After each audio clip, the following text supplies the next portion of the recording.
Est-ce que vous êtes assez vieux pour vous rappeler de KITT dans la série K2000 ? Il s'agissait d'une voiture autonome du XXIe siècle, telle qu'on l'imaginait dans les années 80. On est en 2022 et les voitures ne ressemblent clairement pas à ça.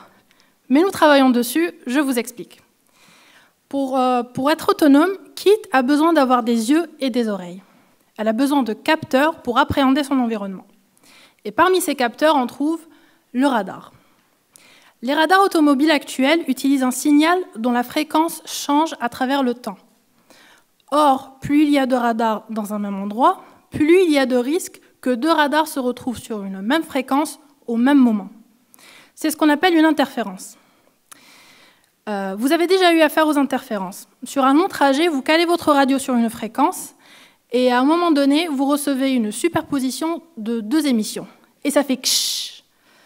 Pour régler ce problème d'interférence, certains ont proposé d'autres signaux. C'est les signaux OFDM, qui sont utilisés par vos téléphones. L'OFDM prend toutes les fréquences possibles et en sélectionne quelques-unes qui sont espacées régulièrement.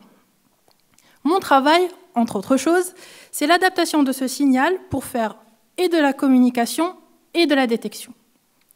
Côté communication, ces signaux sont reçus par les autres voitures et permettent à KITT de s'entendre avec elles sur l'utilisation des fréquences pour ne pas se gêner. Et côté détection, ces mêmes signaux sont réfléchis par les obstacles et reviennent déformés sur le radar de KITT.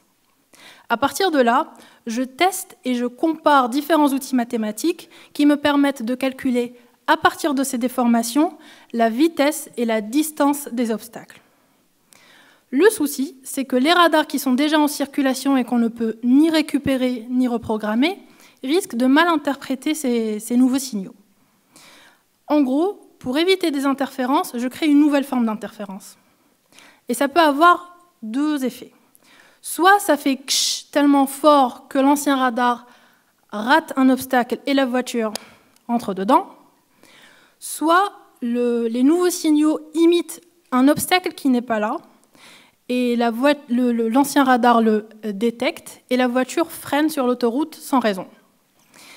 Ce que je fais, c'est que j'effectue les opérations mathématiques des anciens radars sur les nouveaux signaux pour voir ce que ça donne, et pour essayer de trouver le moyen d'éviter les effets les plus indésirables, tels que les ksh et les bam. Nous sommes nombreux à travailler sur les voitures autonomes pour qu'un jour vous puissiez rouler dans une voiture aussi classe que KITT.